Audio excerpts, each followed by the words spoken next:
DK Shivakumar CM ಆಗ್ತಾ ಇದ್ದಾರೆ. So CM ಆದ್ಮೇಲೆ ಜೆಡಿಎಸ್ ಪಕ್ಷದ ಮತ ಬ್ಯಾಂಕ್ಗೆ ನೇರ ಪೆಟ್ಟು ಕೊಡ್ತಾರೆ. ಮುಖ್ಯಮಂತ್ರಿಯಾಗಿ ಡಿಕೆ ಶಿವಕುಮಾರ್ ತೆಗೆದುಕೊಳ್ಳುವ ನಿರ್ಧಾರಗಳು, ಸಮುದಾಯಕ್ಕೆ ಕೊಡುವಂತಹ ಕೊಡುಗೆಗಳು ಜೆಡಿಎಸ್ನ ಸಾಂಪ್ರದಾಯಿಕ ಒಕ್ಕಲಿಗ ಮತ ಬ್ಯಾಂಕ್ ಅನ್ನ ಕಾಂಗ್ರೆಸ್ ಕಡೆಗೆ ಸೆಳೆಯೋ ಚಾನ್ಸಸ್ ಇರುತ್ತೆ. ಇದು HDKಗೆ ಅತಿ ದೊಡ್ಡ ಹಿನ್ನಡೆಯಾಗಬಹುದು. ಅಧಿಕಾರ ಕೈಯಲ್ಲಿದ್ರೆ ಜೆಡಿಎಸ್ನ ಸ್ಥಳೀಯ ನಾಯಕರನ್ನ ಹಾಗೆ ಕಾರ್ಯಕರ್ತರನ್ನ ಆಪರೇಷನ್ ಹಸ್ತದ ಮೂಲಕ ಕಾಂಗ್ರೆಸ್ಗೆ ಸೆಳೆಯೋದು ಡಿಕೆಶಿಗೆ ಈಸಿ ಆಗುತ್ತೆ ಅನ್ನೋ ಮಾತಿದೆ. ಭದ್ರ ಬುನಾದಿಗೆ ಬಿದ್ದ ದೊಡ್ಡ ಪೆಟ್ಟು ಅಂತಾನೆ ಬಿಂಬಿತವಾಗ್ತಾ ಇದೆ. ನಮಸ್ಕಾರ ಎಲ್ರಿಗೂ, ನೀವು ನೋಡ್ತಾ ಇರೋದು ಒನ್ ಇಂಡಿಯಾ ಕನ್ನಡ. ನಾನು ಪ್ರತಿಮಾ. ಕರ್ನಾಟಕ ರಾಜಕಾರಣ ಅಂದ್ರೇನೆ ಹಾಗೆ. ಇಲ್ಲಿ ಮೇಲ್ನೋಟಕ್ಕೆ ಕಾಣೋದೊಂದು, ತೆರೆಮರೆಯಲ್ಲಿ ನಡೆಯೋದೇ ಮತ್ತೊಂದು. ಸದ್ಯ ರಾಜ್ಯ ರಾಜಕೀಯದ ಗದ್ದುಗೆಯಲ್ಲಿ ಎಲ್ಲವೂ ಸರಿ ಇದೆ ಅಂದ್ಕೊಳ್ತಿರುವಾಗಲೇ ತೆರೆಮರೆಯಲ್ಲಿ ಅತ್ಯಂತ ಬಿರುಸಿನ, ಸದ್ದಿಲ್ಲದ ಮಹತ್ವದ ಬದಲಾವಣೆಗಳು ನಡೀತಾ ಇವೆ. ಈ ಬದಲಾವಣೆ ಎಷ್ಟು ತೀವ್ರವಾಗಿದೆ ಅಂತಂದ್ರೆ, ರಾಜ್ಯದ ಪ್ರಮುಖ ಪ್ರಾದೇಶಿಕ ಪಕ್ಷವಾಗಿರೋ JDS ಪಾಳೆಯದಲ್ಲಿ ಈಗ ಭಾರಿ ತಲ್ಲಣ ಸೃಷ್ಟಿಯಾಗ್ತಾ ಇದೆ. ಈ ತಲ್ಲಣಕ್ಕೆ ಏನು ಕಾರಣ ಗೊತ್ತಾ? ಡಿಕೆ ಶಿವಕುಮಾರ್ ಸಿಎಂ ಆಗ್ತಾ ಇರೋದು ಅನ್ನೋದು ಒಂದು ಕಡೆ ಆದರೆ, ಕೇಂದ್ರ ಸಚಿವ ಕುಮಾರಸ್ವಾಮಿ ಅವರು ತಮ್ಮ ಕೇಂದ್ರ ಸಚಿವ ಸ್ಥಾನಕ್ಕೆ ರಾಜೀನಾಮೆ ಕೊಟ್ಟು ಮರಳಿ ರಾಜ್ಯ ರಾಜಕಾರಣಕ್ಕೆ ಎಂಟ್ರಿ ಕೊಡ್ತಾರೆ ಅನ್ನುವಂಥ ವದಂತಿಗಳು ಕೂಡ ಹರಿದಾಡ್ತಾ ಇದೆ. ಹಾಗಾದ್ರೆ ಕುಮಾರಣ್ಣ ದಿಢೀರಂತ ಇಂಥದ್ದೊಂದು ಗಂಭೀರ ಚಿಂತನೆಗೆ ಮುಂದಾಗಿದ್ದಾದ್ರೂ ಯಾಕೆ? ಇದು ನಿಜಾನಾ? JDS ಪಕ್ಷದ ಅಸ್ತಿತ್ವಕ್ಕೆ ನಿಜಕ್ಕೂ ಕಂಟಕ ಎದುರಾಗ್ತಾ ಇದೆಯಾ? ಅದು ಕೂಡ ಡಿಕೆ ಶಿವಕುಮಾರ್ ಇದ್ರ ಬಗ್ಗೆ ಏನಾದರೂ ಮಾಸ್ಟರ್ ಪ್ಲಾನ್ ಮಾಡಿದಾರಾ? ಇದಕ್ಕೆ ಈ ಆತಂಕನ? ಇದೆಲ್ಲದರ ಬಗ್ಗೆ ಇವತ್ತಿನ ಈ ವಿಶ್ಲೇಷಣಾತ್ಮಕ ವಿಡಿಯೋದಲ್ಲಿ ಕಂಪ್ಲೀಟ್ ಇನ್ಫಾರ್ಮೇಶನ್ ಕೊಡ್ತಾ ಇದ್ದೀವಿ. ಸೊ ಮಿಸ್ ಮಾಡದೆ ಕೊನೆ ತನಕ ವಿಡಿಯೋ ನೋಡಿ. ಮೊದಲಿಗೆ JDS ತಲ್ಲಣಕ್ಕೆ ಏನು ಕಾರಣ ಅಂತ ನೋಡೋದಾದ್ರೆ, ಯಾವುದೇ ಒಂದು ಪ್ರಾದೇಶಿಕ ಪಕ್ಷಕ್ಕೆ ತನ್ನ ಭದ್ರಕೋಟೆಯನ್ನು ಉಳಿಸ್ಕೊಳ್ಳೋದು ಅದರ ಅಸ್ತಿತ್ವದ ಪ್ರಶ್ನೆಯಾಗಿರುತ್ತೆ. ಕರ್ನಾಟಕದಲ್ಲಿ JDS ಪಕ್ಷಕ್ಕೆ ಹಳೆ ಮೈಸೂರು ಭಾಗವೇ ಜೀವಾಳ. ಆದರೆ ಕಳೆದ ವಿಧಾನಸಭಾ ಎಲೆಕ್ಷನ್ನಲ್ಲಿ ಹಾಗೆ ಇತ್ತೀಚಿನ ರಾಜಕೀಯ ಬೆಳವಣಿಗೆಗಳನ್ನು ಅಬ್ಸರ್ವ್ ಮಾಡಿದರೆ, JDSನ ಈ ಭದ್ರಕೋಟೆಗೆ ಲಗ್ಗೆ ಇಡೋದಕ್ಕೆ ಕಾಂಗ್ರೆಸ್ ಹಗಲಿರುಳು ಶ್ರಮಿಸ್ತಾ ಇದೆ ಅನ್ನೋದು. ಡಿಕೆ ಶಿವಕುಮಾರ್ ಸಿಎಂ ಆಗ್ತಾ ಇದ್ದಾರೆ. ಸೊ ಸಿಎಂ ಆದಮೇಲೆ JDS ಪಕ್ಷದ ಮತ ಬ್ಯಾಂಕ್ಗೆ ನೇರ ಪೆಟ್ಟು ಕೊಡ್ತಾರೆ, ಅದಕ್ಕೆ ಒಂದಷ್ಟು ಪ್ಲಾನ್ ಮಾಡ್ಕೊಂಡಿದ್ದಾರೆ ಅನ್ನೋದು JDSನ ಆತಂಕಕ್ಕೆ ಕಾರಣ ಆಗಿದೆ. ಯಾಕಂದ್ರೆ ಡಿಕೆ ಶಿವಕುಮಾರ್ ಮತ್ತು ಕುಮಾರಸ್ವಾಮಿ ಇಬ್ರು ಒಂದೇ ಸಮುದಾಯದ ಪ್ರಭಾವಿ ನಾಯಕರು. ಡಿಕೆ ಶಿವಕುಮಾರ್ ಸಿಎಂ ಆದ್ರೆ ಹಳೆ ಮೈಸೂರು ಭಾಗದ ಒಕ್ಕಲಿಗ ಸಮುದಾಯದ ಮತಗಳು ಕಂಪ್ಲೀಟ್ ಆಗಿ ಕಾಂಗ್ರೆಸ್ ಕಡೆಗೆ ವಾಲ್ಬಹುದು ಅನ್ನೋ ಲೆಕ್ಕಾಚಾರ ತೆರೆಮರೆಯಲ್ಲಿ ನಡೀತಾ ಇದೆ. ಇದೇ ಈಗ ಪ್ರಾದೇಶಿಕ ಪಕ್ಷದ ನಾಯಕರಲ್ಲಿ ತಲ್ಲಣ ಸೃಷ್ಟಿಸಿರೋ ಅಸಲಿ ವಿಷಯ. ಇಲ್ಲಿ ನಾವು ಸೂಕ್ಷ್ಮವಾಗಿ ಗಮನಿಸಬೇಕಾಗಿರೋದು ಡಿಕೆ ಶಿವಕುಮಾರ್ ಅವರ ರಾಜಕೀಯ ನಡೆಗಳನ್ನ. ಡಿಕೆ ಶಿವಕುಮಾರ್ ಕೇವಲ ಕನಕಪುರಕ್ಕೆ ಮಾತ್ರ ಸೀಮಿತ ಆಗದೆ ಇಡೀ ಹಳೆ ಮೈಸೂರು ಭಾಗದಲ್ಲಿ ಕಾಂಗ್ರೆಸ್ ಪಕ್ಷವನ್ನ ಬೇರು ಮಟ್ಟದಿಂದ ಗಟ್ಟಿ ಮಾಡ್ಕೊಂಡು ಬರ್ತಾ ಇದ್ದಾರೆ. JDSನ ಸಾಂಪ್ರದಾಯಿಕ ಮತಗಳನ್ನು ಸೆಳೆಯೋದಕ್ಕೆ ಅವರು ನಿರಂತರವಾಗಿ ತಂತ್ರಗಾರಿಕೆ ರೂಪಿಸ್ತಾ ಇದ್ದಾರೆ. ಇಷ್ಟು ದಿನಗಳ ಕಾಲ ಹಳೆ ಮೈಸೂರು ಭಾಗದಲ್ಲಿ ಒಕ್ಕಲಿಗ ಸಮುದಾಯದ ಏಕೈಕ ಹಾಗೆ ಸರ್ವೋಚ್ಚ ನಾಯಕ ಅಂತಂದ್ರೆ ಅದು ದೇವೇಗೌಡರ ಕುಟುಂಬ ಅಥವಾ HD ಕುಮಾರಸ್ವಾಮಿ ಅನ್ನೋ ಬಿಂಬ ಇತ್ತು.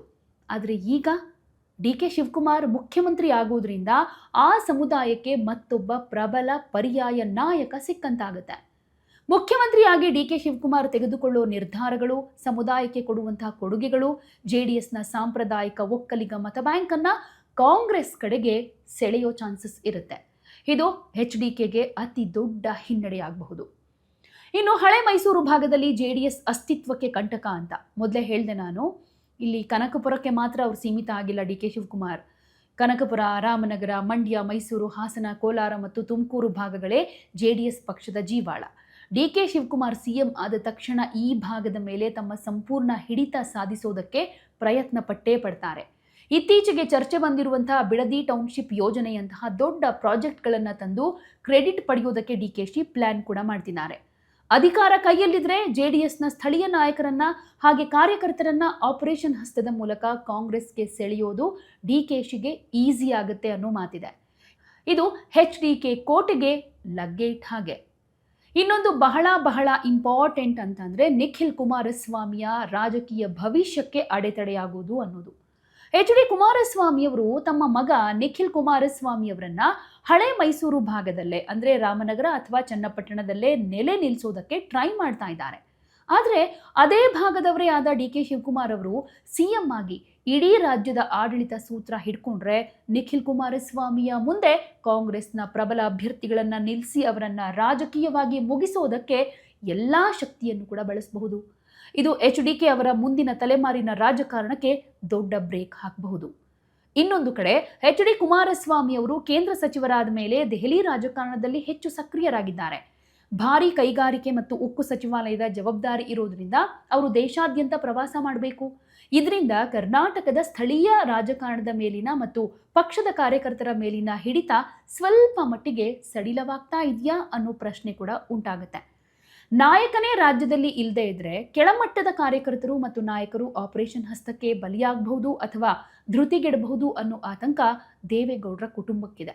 ಹೀಗಾಗಿ DK ಶಿವಕುಮಾರ್ ಅವರ ರಾಜಕೀಯ ಏಳಿಗೆಯನ್ನು ತಡೆಯೋದಕ್ಕೆ ಮತ್ತು ಪ್ರಾದೇಶಿಕ ಪಕ್ಷವನ್ನ ಬದುಕಿಸಿಕೊಳ್ಳೋದಕ್ಕೆ ಕುಮಾರಸ್ವಾಮಿ ಅವರು ಮರಳಿ ರಾಜ್ಯಕ್ಕೆ ಬರಲೇಬೇಕಾದಂಥ ಅನಿವಾರ್ಯತೆ ಸೃಷ್ಟಿಯಾಗಿದೆ.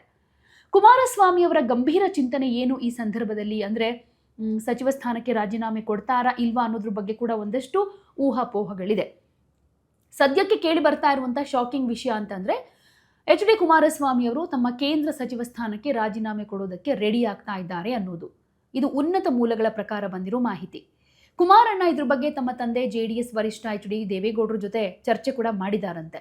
ನಮಗೆ ದೆಹಲಿ ಅಧಿಕಾರಕ್ಕಿಂತ ಕರ್ನಾಟಕದಲ್ಲಿ ಪಕ್ಷದ ಉಳಿವು ಮುಖ್ಯ ಅನ್ನೋ ತೀರ್ಮಾನಕ್ಕೆ ಇಡೀ ಕುಟುಂಬ ಬಂದ ಹಾಗೆ ಕಾಣಿಸ್ತಾ ಇದೆ.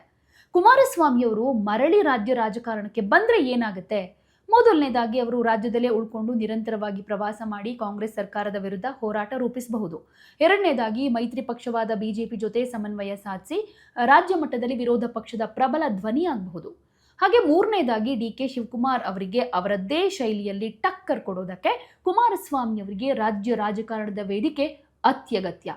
ಕೇಂದ್ರ ಸಚಿವ ಸ್ಥಾನ ಗೌರವ ತಂದುಕೊಡಬಹುದು, ಆದರೆ ಪ್ರಾದೇಶಿಕ ಪಕ್ಷದ ಅಸ್ತಿತ್ವಕ್ಕೆ ತಳಮಟ್ಟದ ಹೋರಾಟವೇ ಮುಖ್ಯ ಅನ್ನೋದನ್ನ ಕುಮಾರಸ್ವಾಮಿ ಅವರು ಚೆನ್ನಾಗಿ ಅರಿತುಕೊಂಡಿದ್ದಾರೆ.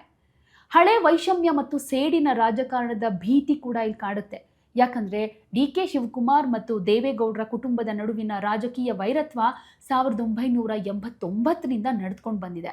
2019ರಲ್ಲಿ ಕುಮಾರಸ್ವಾಮಿ ಅವರ ಮೈತ್ರಿ ಸರ್ಕಾರ ಬಿದ್ದಾಗ ಹಾಗೂ DK ಶಿವಕುಮಾರ್ ಜೈಲಿಗೆ ಹೋದಾಗ ಉಭಯ ನಾಯಕರ ನಡುವಿನ ಕಹಿ ಮತ್ತಷ್ಟು ಜಾಸ್ತಿ ಆಗಿತ್ತು.